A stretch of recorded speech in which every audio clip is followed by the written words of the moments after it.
De repente, existe uma certa completude em você, simplesmente porque você pode purificar a sua aura. Existem várias maneiras de purificar a água. Seria bom se, pelo menos, a parte da água que você bebe seja purificada de tal maneira que ela não seja quimicamente envenenada. Existe uma certa limpeza da dimensão akáshica de quem você é. Em algum momento, você sentirá que, de repente, existe uma certa liberdade, um certo alívio dentro de você.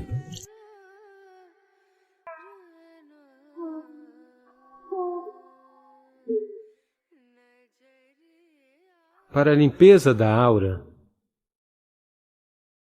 uma brisa oceânica ou o pico de uma montanha são sempre os melhores,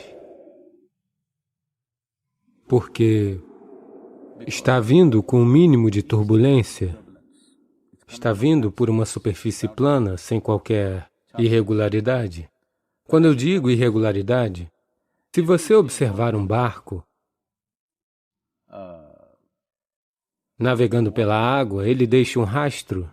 Inicialmente você pode vê-lo, mas depois de algum tempo você não pode. Porém, se você passar com outro barco e cruzá-lo, ele será atirado para o lado porque o rastro continua lá. Então, se o ar está se movendo pela superfície terrestre, particularmente em cidades e coisas assim, onde existem vários tipos de obstruções, a quantidade de rastro que é criada é muito grande. Ao invés de chamarmos isso de rastro, vamos dizer que a quantidade de turbulência que está sendo criada é bem grande. Esse ar não ajuda muito, mas se você simplesmente for sentar na praia, digamos que esteja ventando um dia de vento constante, não ciclônico, você senta lá e de repente volta para casa e se sente como... Do que se trata esta vida? Você só quer estar lá. Toda essa atividade, você não quer olhar no seu celular, nem e-mail, de repente existe uma certa completude em você. Simplesmente por você poder purificar sua aura, apenas por você poder se limpar com o ar. Lavar os vegetais em água corrente é algo bom de se fazer, mas você está lavando em água quimicamente contaminada? Quando eu digo quimicamente contaminada, eu estou falando sobre o cloro que você está adicionando nela. Eu quero que você compreenda isto. A natureza da vida neste planeta é tal.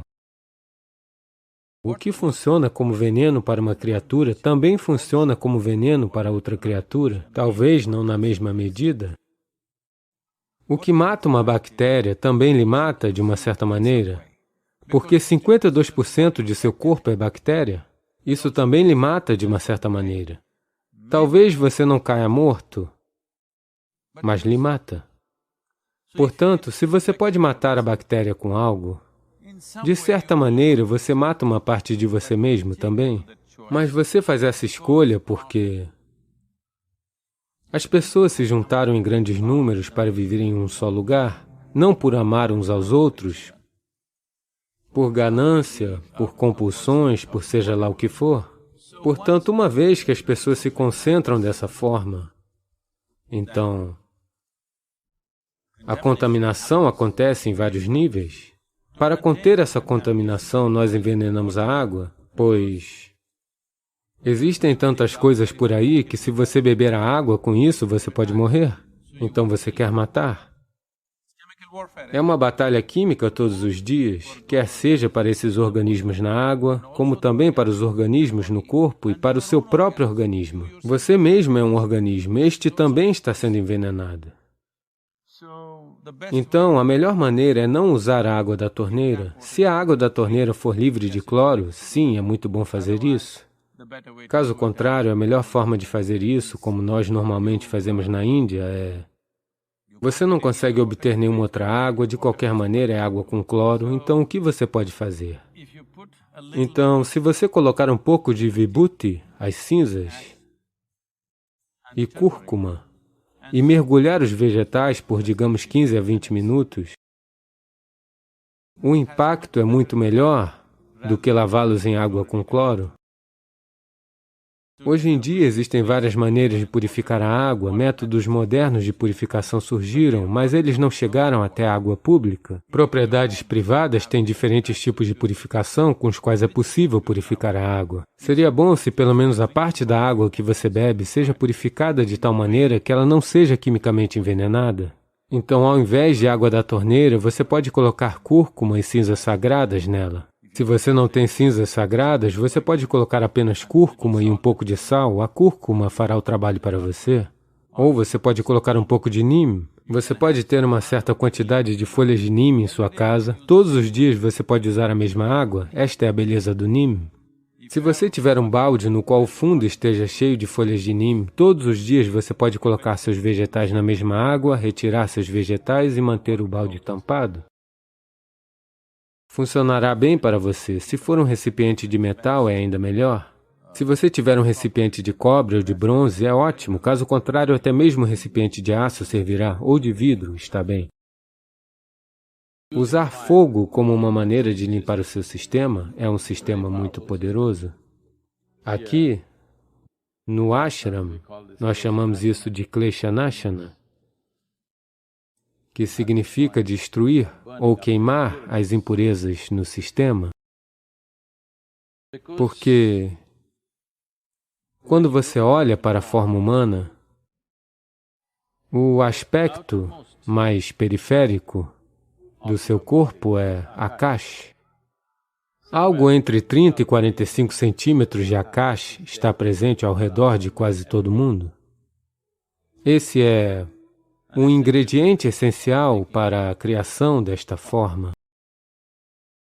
A purificação do corpo é importante no sentido de que você pode purificá-lo. Apenas um simples banho ou uma ducha que você toma é uma forma de purificação. Você só quer lavar a superfície da pele e, se você prestar atenção, especialmente se você estiver tomando um banho com água fresca ou gelada, você notará que um banho não é só para limpar a pele ou lavar o que for, sujeiras ou impurezas que possam estar na sua pele, mas ele o rejuvenesce e o limpa de muitas coisas. Se você está muito estressado, se você está chateado com alguma coisa, se algo lhe perturba, você vai para debaixo do chuveiro por alguns minutos e sai, você notará um certo alívio de todas essas coisas. Isso não é só por causa da água fria fluindo sobre o seu corpo e acalmando seus nervos, ou algo assim. Isso também está acontecendo, é claro. Além disso, existe uma certa limpeza da dimensão akáshica de quem você é. Então, assim como você pode fazer uma limpeza com água para o corpo, você pode fazer uma limpeza com fogo para o corpo. Isso é o que a Kleshanashana cria. Se a pessoa que está fazendo isso for devidamente treinada, e se ela fizer da forma que isso deve ser feito, então, no momento certo, você verá que inicialmente é apenas fogo, mas a uma certa altura você subitamente sentirá uma liberdade, um certo alívio dentro de você, porque algo que estava preso a você foi embora.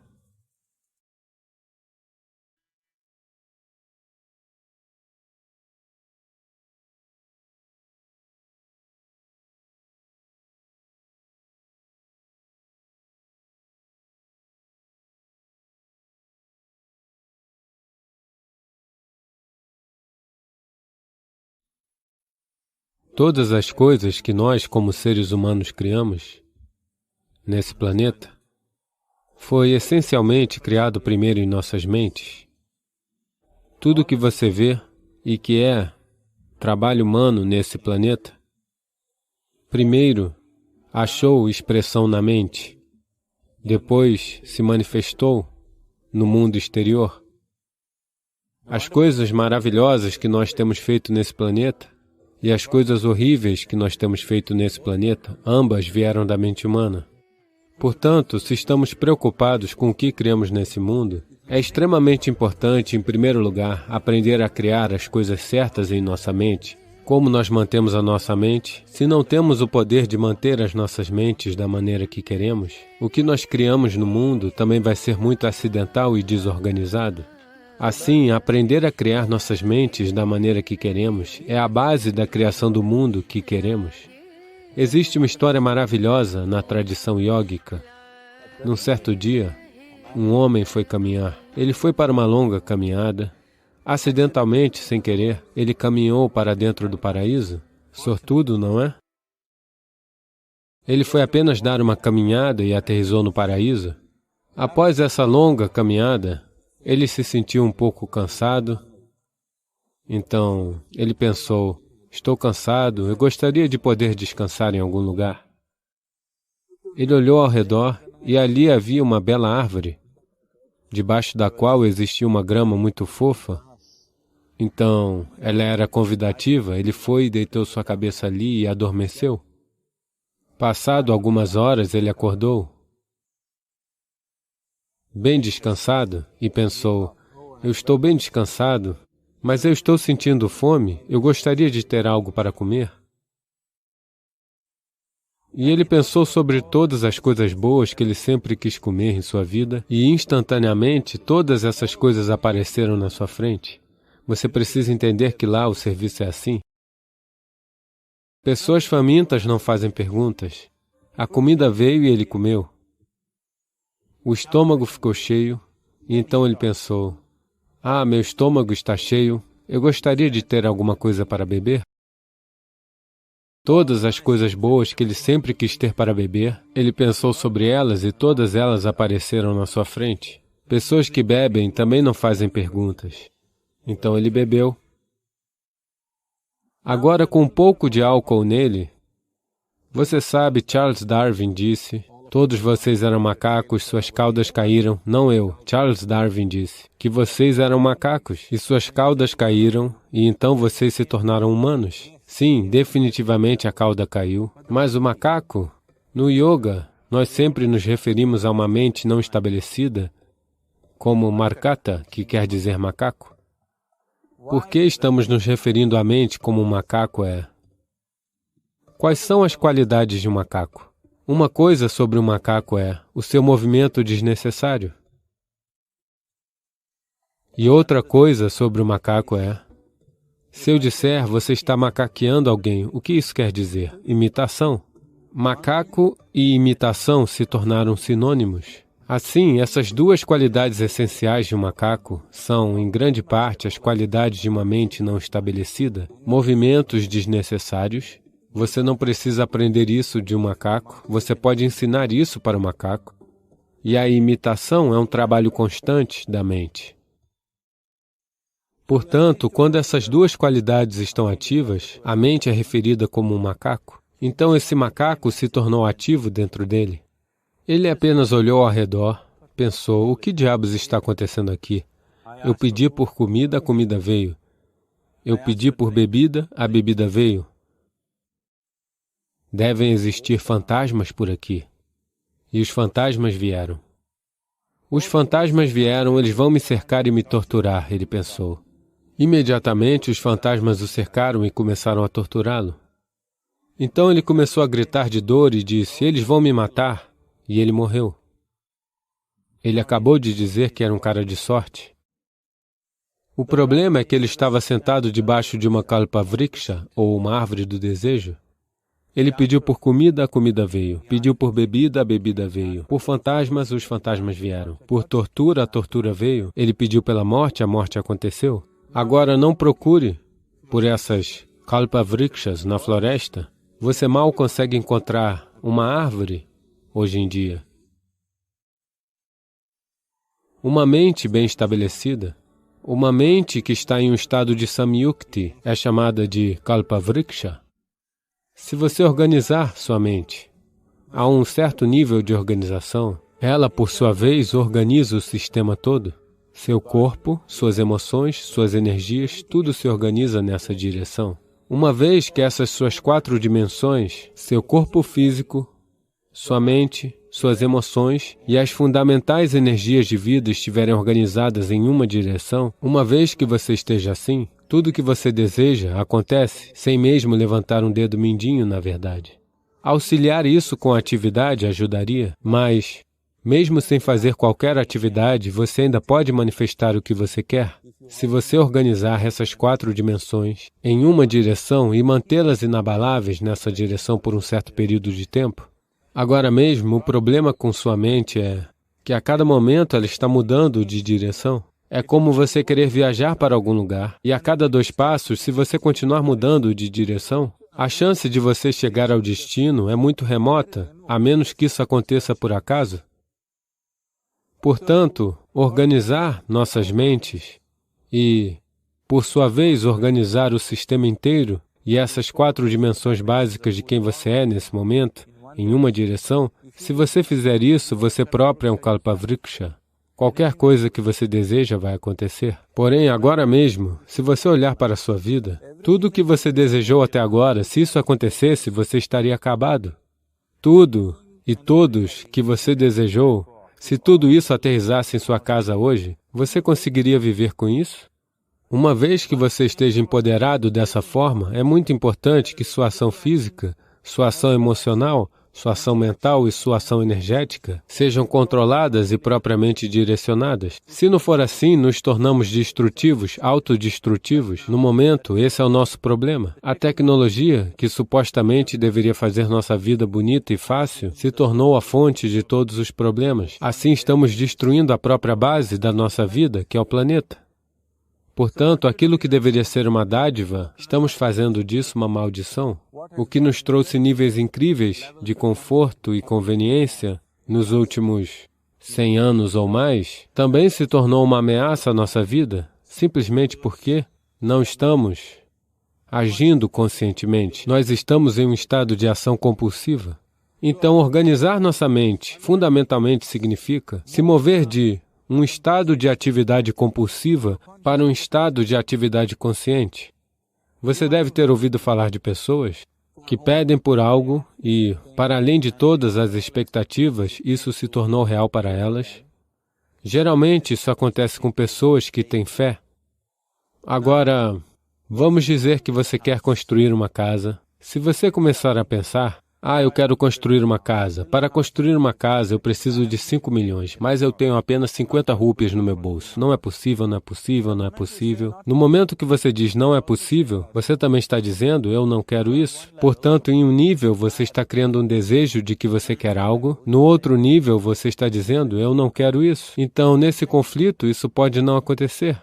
Alguém que tem alguma fé em um Deus, ou em um templo, ou no que for, que tem uma mente simples, a fé apenas funciona para aqueles que têm uma mente simples. Pessoas que pensam demais, para elas isso nunca funciona. Uma pessoa inocente, que tem uma fé simples, em seu Deus, em seu templo ou no que for, ela vai ao templo e diz, Shiva, eu quero uma casa, eu não sei como, você precisa fazer isso por mim. Agora, na mente dela não existem pensamentos negativos. Isso vai acontecer, isso não vai acontecer, isso é possível, isso não é possível. Essas coisas são completamente removidas pelo simples ato de fé. Agora ele acredita que Shiva vai fazer isso por ele, que isso vai acontecer. Então Shiva vai vir e construir sua casa? Não, eu quero que você entenda. Deus não vai erguer um dedo mindinho por você. O que você chama de Deus é a fonte da criação.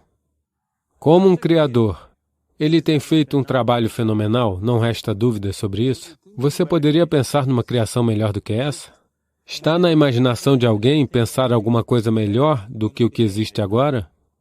Portanto, como um criador, ele fez seu trabalho maravilhosamente bem. Porém, se você quer que a vida aconteça da maneira que você quer, porque nesse momento, o ponto crucial da sua felicidade e do seu bem-estar é esse. Se de fato, se você está infeliz, a única e somente única razão pela qual você está infeliz é que a vida não está acontecendo da maneira que você acha que ela deveria acontecer. É apenas isso. Portanto, se a vida não está acontecendo da maneira que você pensa que ela deveria acontecer, você está infeliz. Se a vida acontece da maneira que você pensa que ela deveria acontecer, você está feliz. É tão simples quanto isso. Então, se a vida tem que acontecer da maneira que você acha que deveria acontecer, primeiro de tudo, como você pensa, com quanto foco você pensa, quanta estabilidade existe em seu pensamento e quanta reverberação existe no processo de pensamento, determinará se seu pensamento se tornará uma realidade ou se será apenas um pensamento vazio. Ou como não criar nenhum impedimento para o seu pensamento ao criar um processo de pensamento negativo. Essa possibilidade, algo é possível ou não é possível, está destruindo a humanidade. O que é possível e o que não é possível não é da sua conta, é trabalho da natureza. Seu trabalho é apenas batalhar pelo que você quer. Nesse momento, você está sentado aqui. Se eu lhe perguntar duas questões simples, eu quero que você apenas observe isso e responda. Nesse momento, de onde você está sentado, você pode simplesmente voar? Você diz não. Nesse momento, de onde você está sentado, você pode se levantar e andar? Você vai dizer sim. Qual é o embasamento disso? Por que você diz não para voar e sim para caminhar? Por causa da experiência passada de vida. Muitas vezes você já se levantou e caminhou, nunca voou.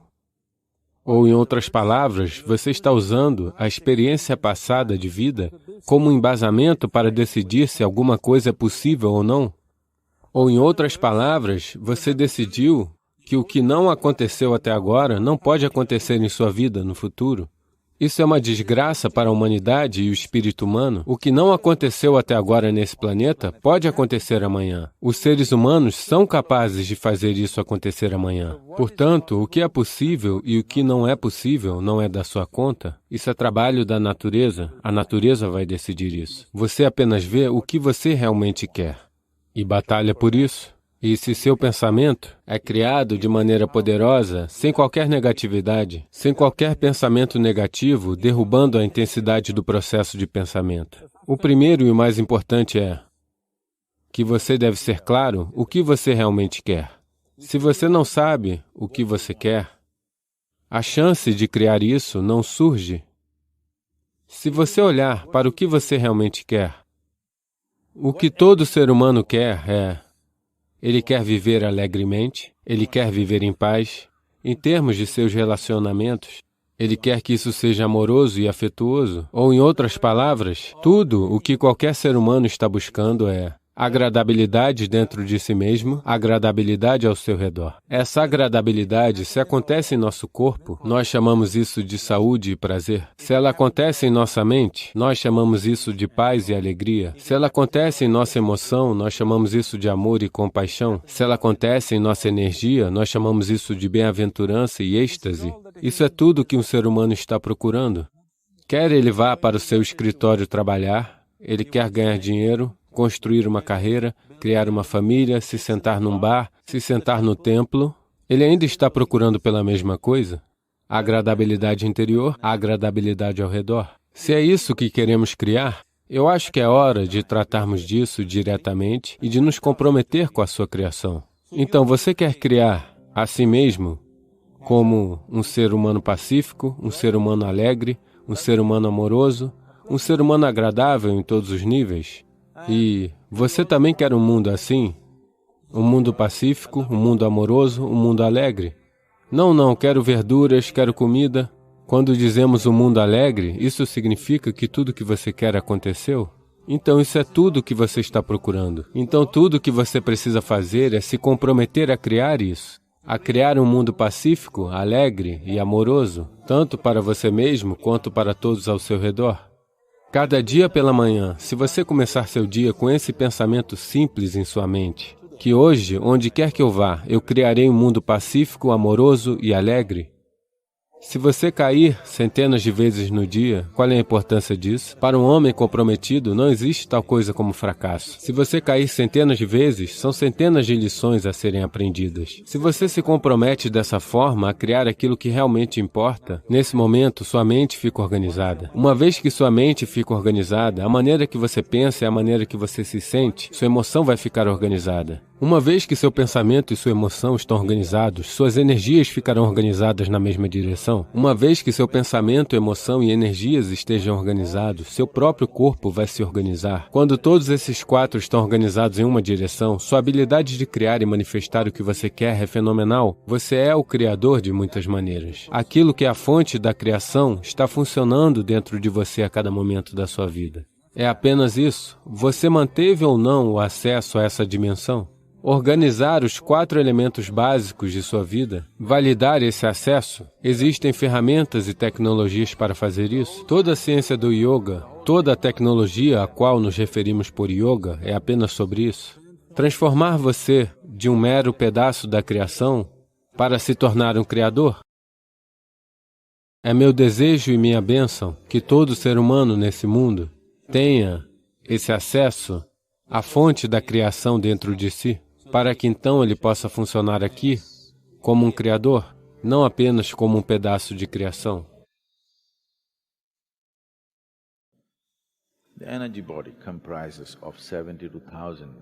O corpo energético é composto de 72.000 nadis. Quando nós dizemos um nadi, isso quer dizer um canal ou caminho.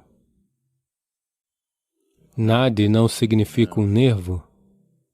Se você abrir esse corpo, você não verá os nadis, não existe tal coisa fisicamente, mas experiencialmente, se você observar a natureza do movimento da energia no sistema, você verá que ela sempre se move ao longo de caminhos estabelecidos, nunca aleatoriamente. Então existem 72.000 maneiras em que ela se move.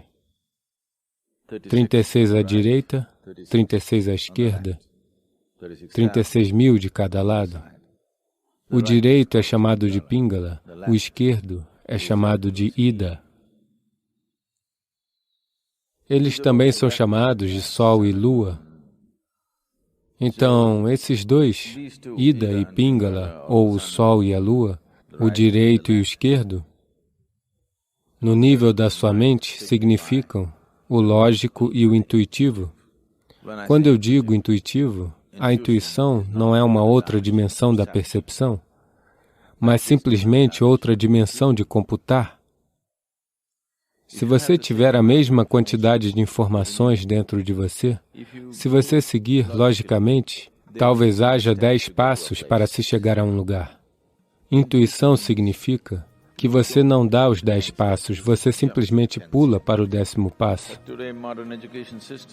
Mas hoje, com os sistemas modernos de educação, esmagando 100% a dimensão intuitiva, somente a lógica é desenvolvida. Qualquer coisa intuitiva é descartada como uma bobagem. Para tudo, você tem que refletir. O que suas avós simplesmente sabiam? Hoje você tem que fazer uma pesquisa de $1 bilhão para encontrar a mesma coisa. Quando você tem que refletir sobre tudo, e tudo parece ter múltiplos passos, agora a vida se torna estressante.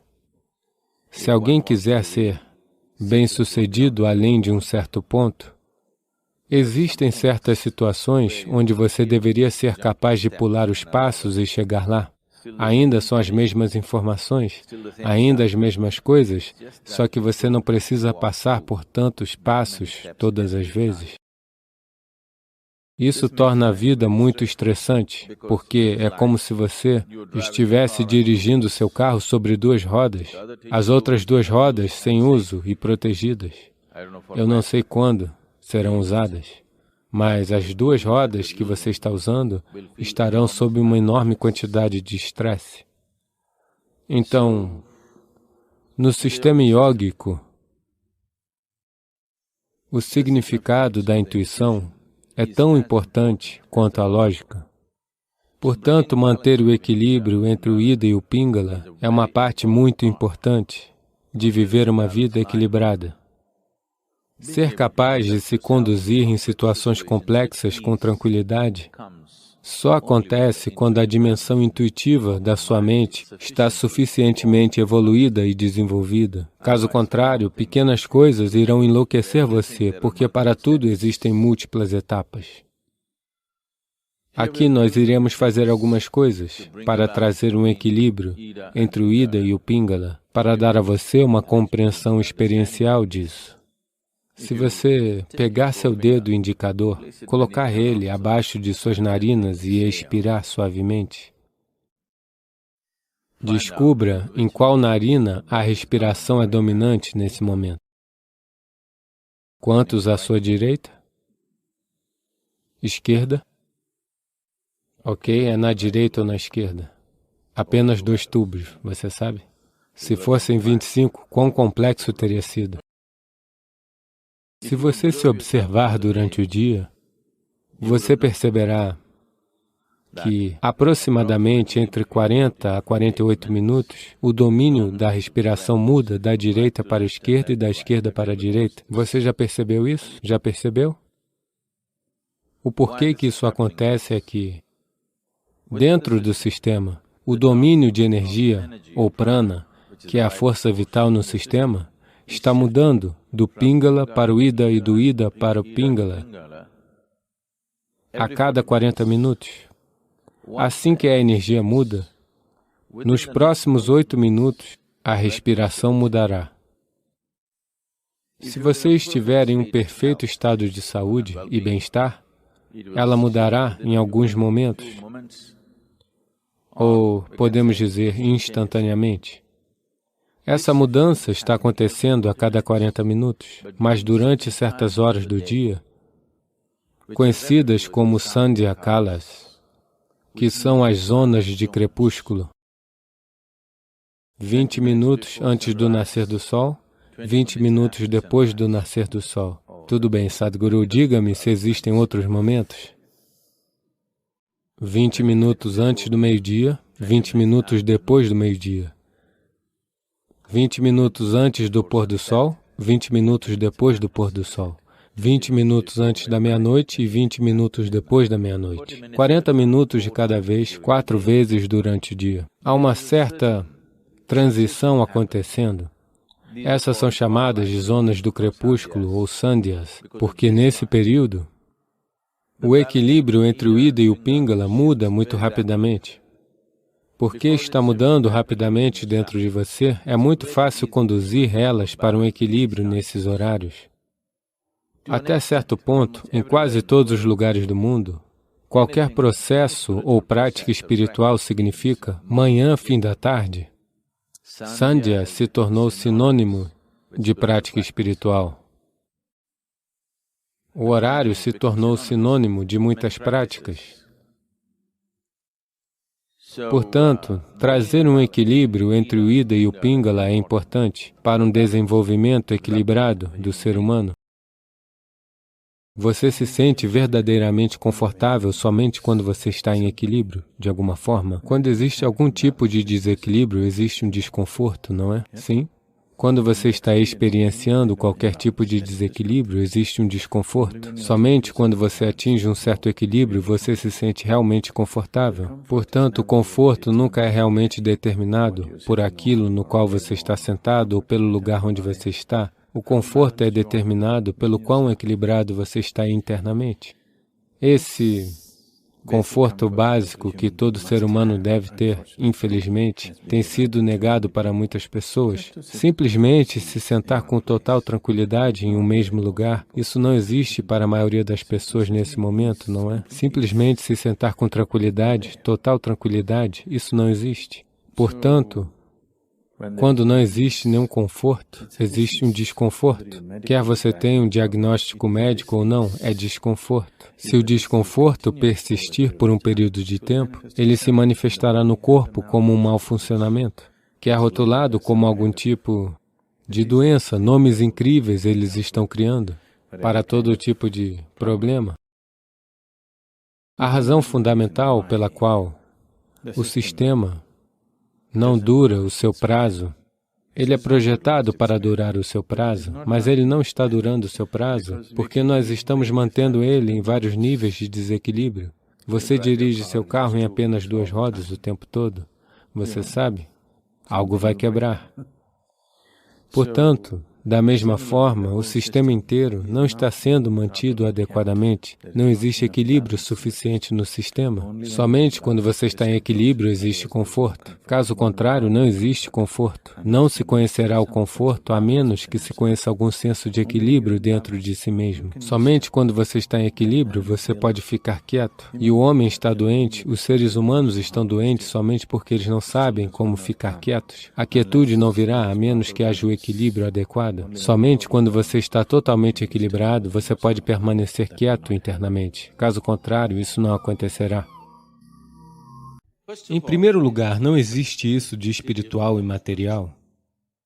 Mesmo que você seja espiritual, você está caminhando neste planeta, não é mesmo? Alguém lê alguma coisa e pensa que é espiritual. Você está lendo algo, está lendo um livro. Isso se chama literacia, não espiritualidade, não é? Veja, hoje, quando as pessoas usam a palavra vida, você tem que filtrar isso, pois elas podem estar falando do seu trabalho, podem estar falando de sua família, podem estar falando de seu cachorro, podem estar falando de seus bens ou de seu negócio. Então, nós acumulamos todas essas coisas somente para aprimorar essa vida, mas isso foi completamente esquecido. Então, se isso vier à sua atenção, usamos esta palavra, a mais corrompida, chamada espiritualidade. Você mencionou em algumas ocasiões que não podemos ignorar o corpo material que nos foi dado e que devemos viver com ele. Mas como encontrar um equilíbrio entre o mundo material e o mundo espiritual? Onde exatamente devemos estabelecer esse limite, Sadhguru? Veja, antes de mais nada, não há desequilíbrio. O desequilíbrio surgiu apenas por causa de ensinamentos ridículos. Em primeiro lugar, não existe isso de espiritual e material. Mesmo que você seja espiritual, você está caminhando nesse planeta, não é mesmo? Isso é material? Ou você vai e caminha no espaço? Isso é material? Então, como você separa essas duas coisas? Esses tipos de ensinamentos e esses tipos de ditados, esses tipos de confusões foram criados por pessoas que não são espirituais em sua experiência. Elas são espirituais porque,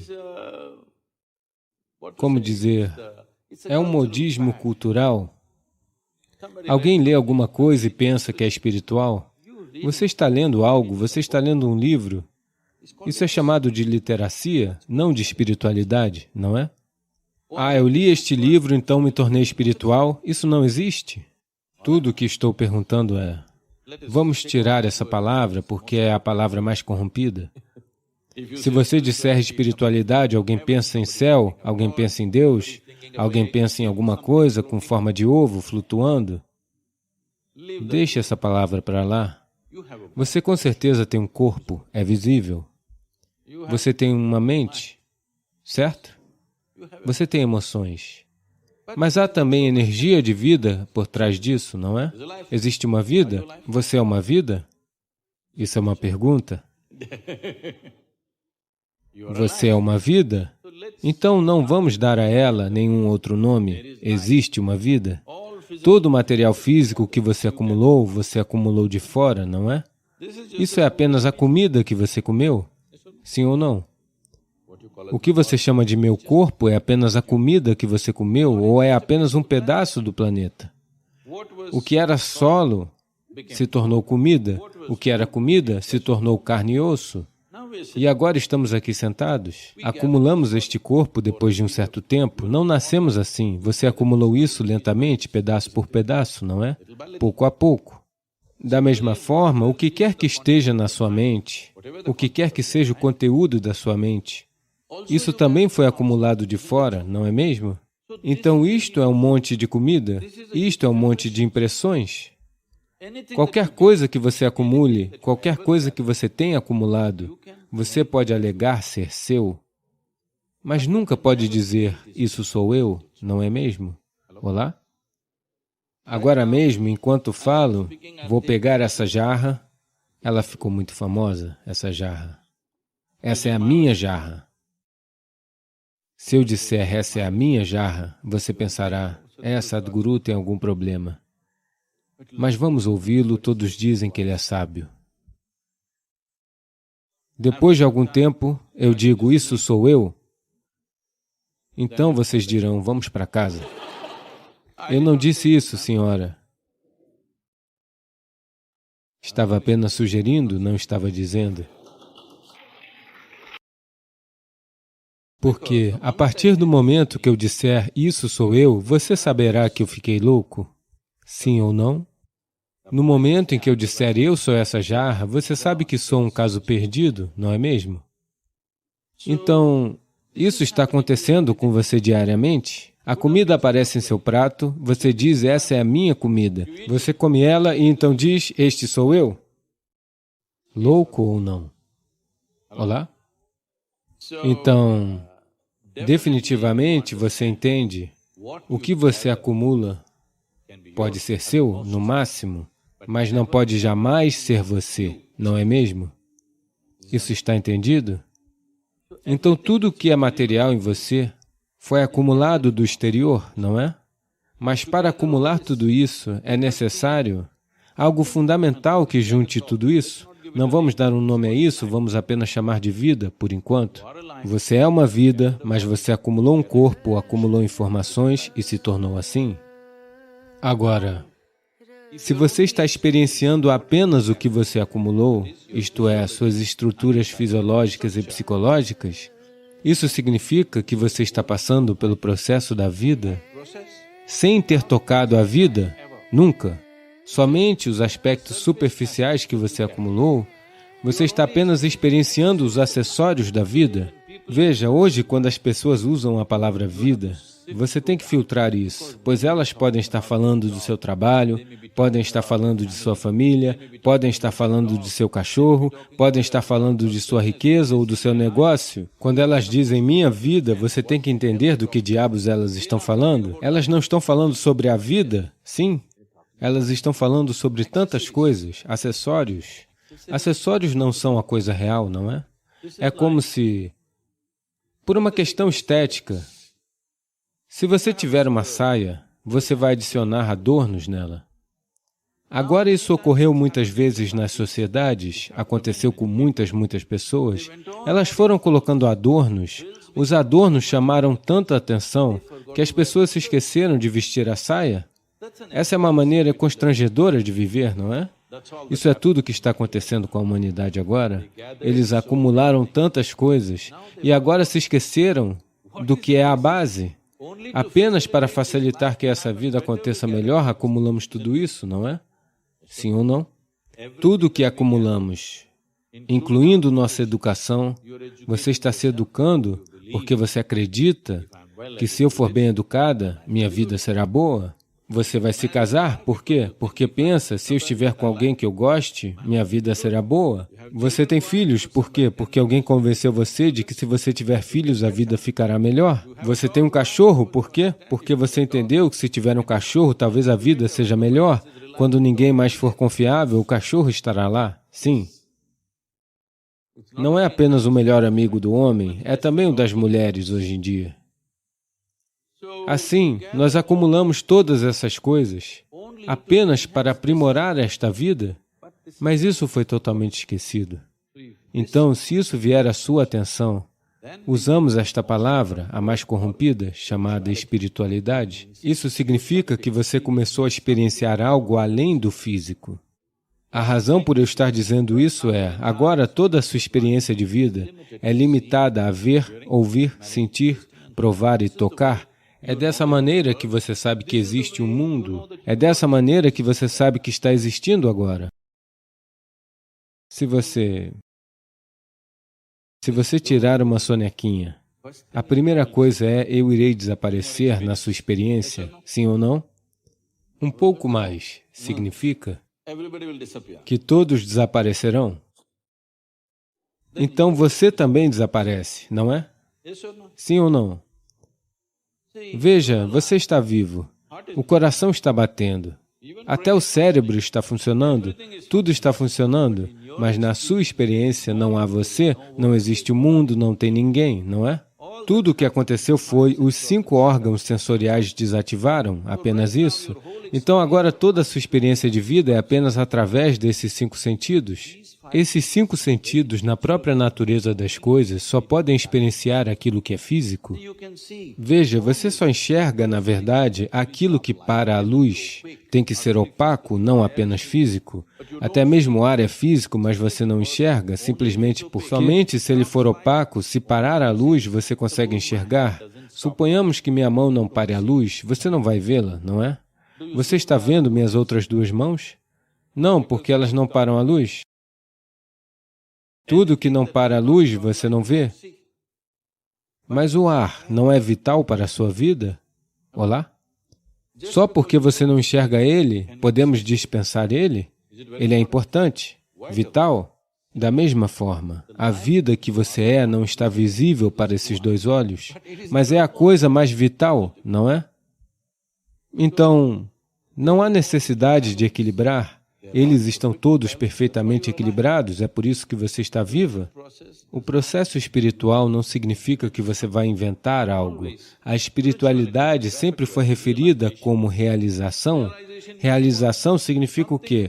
Algo que sempre esteve ali e eu era estúpido o suficiente para não ver. Hoje eu vi. Eu não inventei nada, eu não criei nada. Algo que sempre esteve ali, hoje eu vi. Mesmo estando o tempo todo aqui, eu não vi isso. Somente hoje eu vi. Isso é realização. Isso não é uma conquista, não é uma aquisição, não é outra coisa, é apenas realização. Então, a realização não muda nenhuma dinâmica de vida, ela é apenas o que é. Mas por você ter realizado, de repente você está empoderado. Só porque percebemos que o planeta é redondo, em um dado momento, isso nos empoderou de tantas maneiras, não é? Se pensássemos que fosse plano, pensávamos assim um tempo atrás. Não, mas nós apenas realizamos, não o tornamos redondo. Ele sempre foi redondo, mas pensávamos que era plano, mas um dia realizamos que era redondo, e como isso mudou nossa vida, não é? Da mesma forma, o processo espiritual significa apenas isso. Você não está fazendo nada, você apenas começou a ver tudo da forma que é, ao invés de imaginar alguma outra coisa. E ver as coisas como elas são é o maior empoderamento que você pode ter, não é? Na sua vida, quer você queira engenhar, ou gerir um comércio, ou fazer biologia, a coisa mais importante é ver as coisas como elas são, não é? Se você não vir as coisas como elas são, tudo o que você fizer estará errado. Não uma coisa, tudo o que você fizer estará errado. Suponha que achamos que a Terra é plana e fizemos 1000 cálculos sobre este planeta. Tudo, não uma coisinha, tudo estará errado, não é? Então, sem a realização, não uma coisa, tudo estará errado com a vida. Em outras culturas, eles foram todos considerados anjos. Mas aqui, seres de qualidades diferentes foram identificados como de tipos diferentes. Você pede a um ser em particular por um benefício específico, para que você obtenha vantagem para alcançar algo muito mais do que você conseguiria através do seu esforço e capacidades normais. Nessa tradição, nós temos vários tipos de seres. Eles são todos particularmente identificados de acordo com as suas qualidades. Nós temos os humanos, e é claro, a natureza animal de todas as coisas que você pode ver à sua volta. Aqueles seres que você não consegue ver, existem alguns que chamamos de categoria Bhuta Preta. Existem outros seres que nós chamamos de Yakshas. Existem outros tipos de seres que nós chamamos de Gandharvas. E existem os Devas. Então, baseado nisso, existem deuses árvores, existem deuses macacos, existem deuses elefantes, existe o deus fruta, existe o deus vegetal, existe o deus flor, para tudo existe um deus.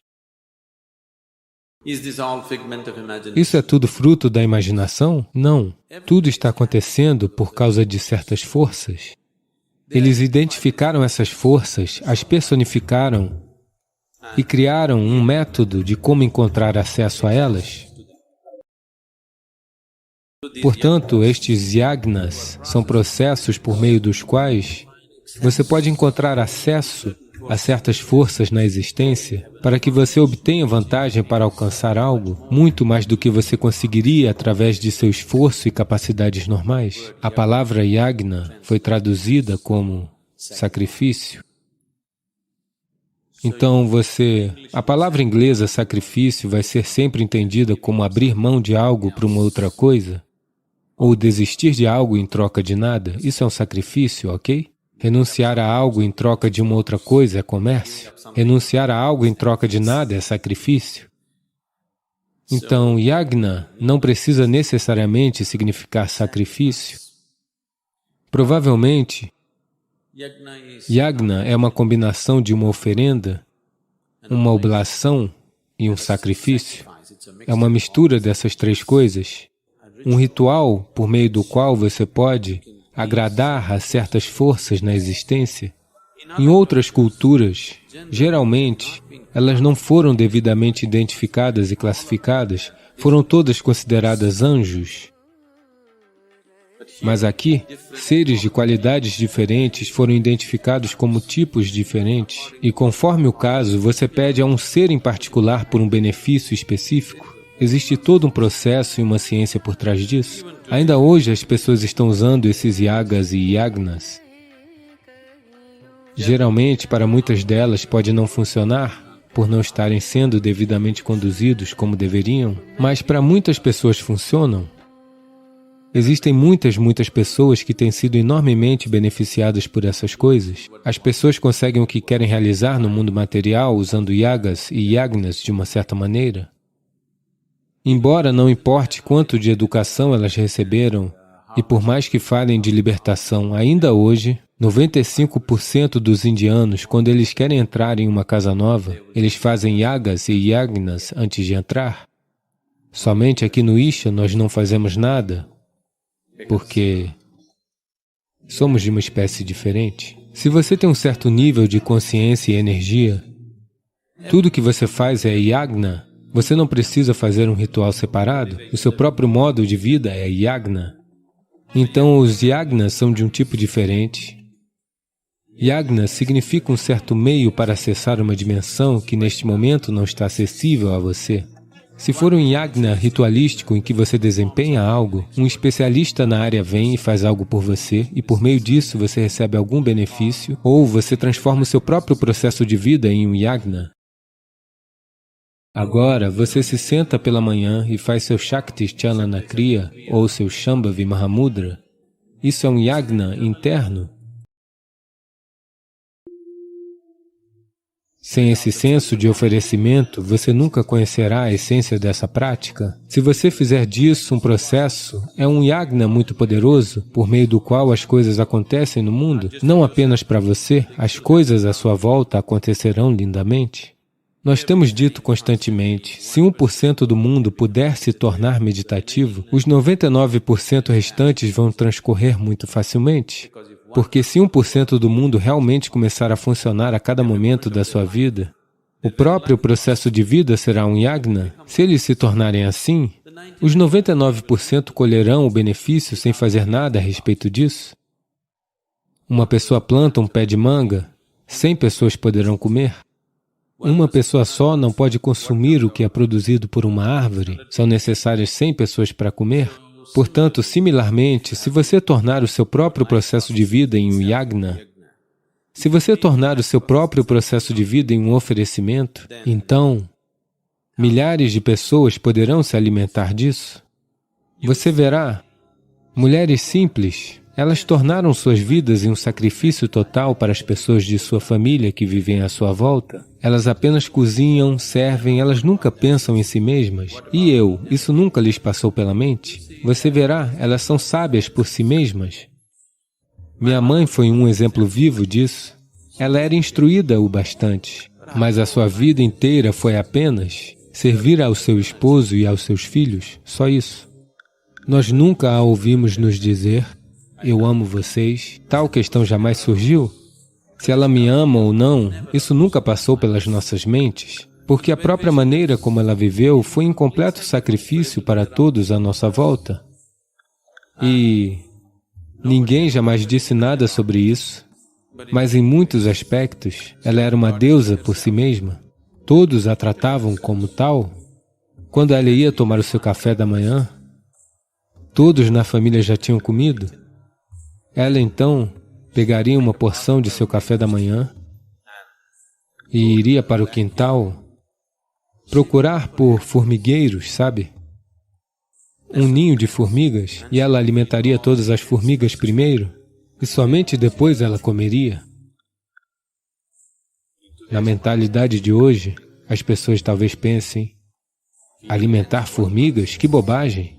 Pulverize inseticida, não é? Se elas viessem para dentro da casa, se picassem seus filhos, ela continuava a fazer isso, mas em algum lugar na mente dela, ela sentiu que as formigas possuem os mesmos direitos que ela tinha de viver nesse planeta. E apenas esse pequeno oferecimento, tudo é um sacrifício, tudo é um yagna.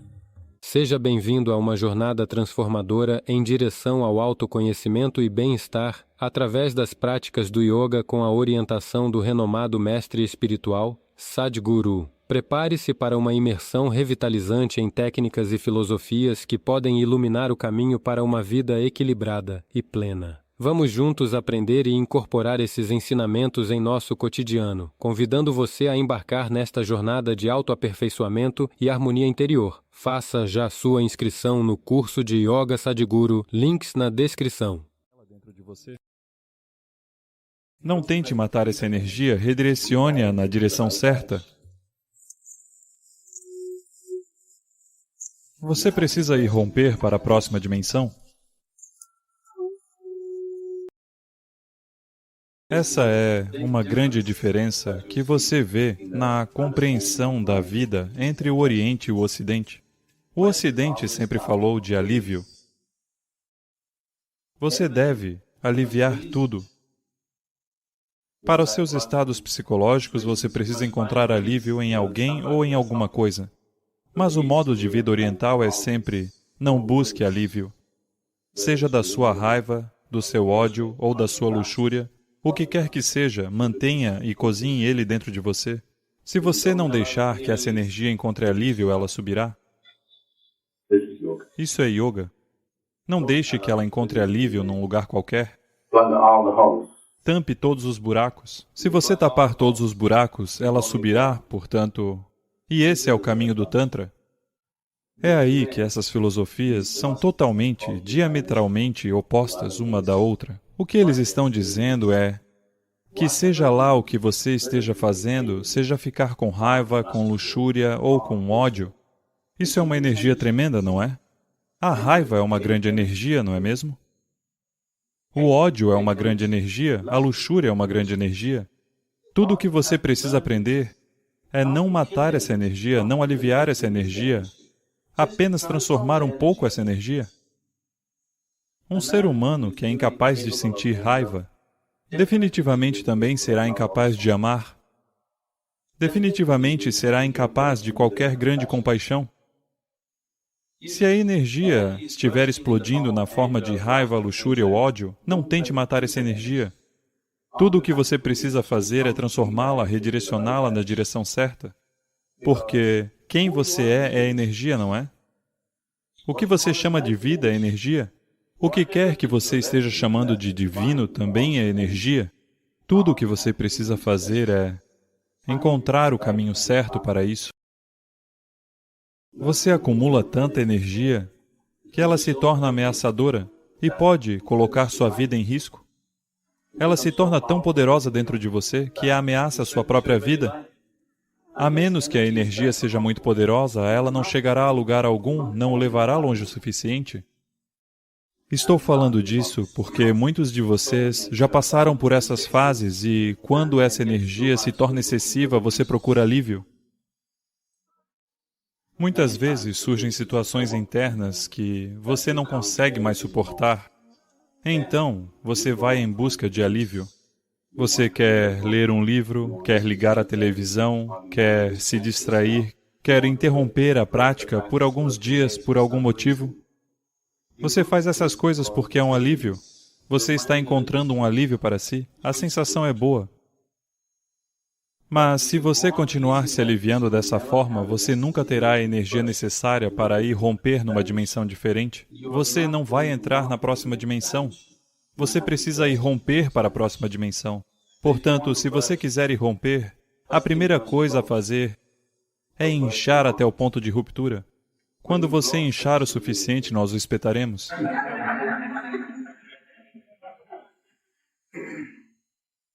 Portanto, as práticas que você está fazendo, todos os métodos que usamos são principalmente para aumentar os níveis de energia de tal forma que gradualmente ela encontre seu caminho. Se você deixar que ela encontre seu caminho naturalmente, isso pode levar muito tempo e, porque você não sabe onde vai encontrar alívio, você nunca saberá se está indo a algum lugar ou não. Então há sempre uma orientação para conduzi-lo. Portanto, seu trabalho é apenas aumentar sua energia. Para onde ela vai, não se preocupe com isso. Quando você tem um guru em sua vida, ele se encarrega de saber para onde ela deve ir, mas é responsabilidade sua impulsioná-la. Se você não tiver energia suficiente, nada pode ser feito em relação a isso.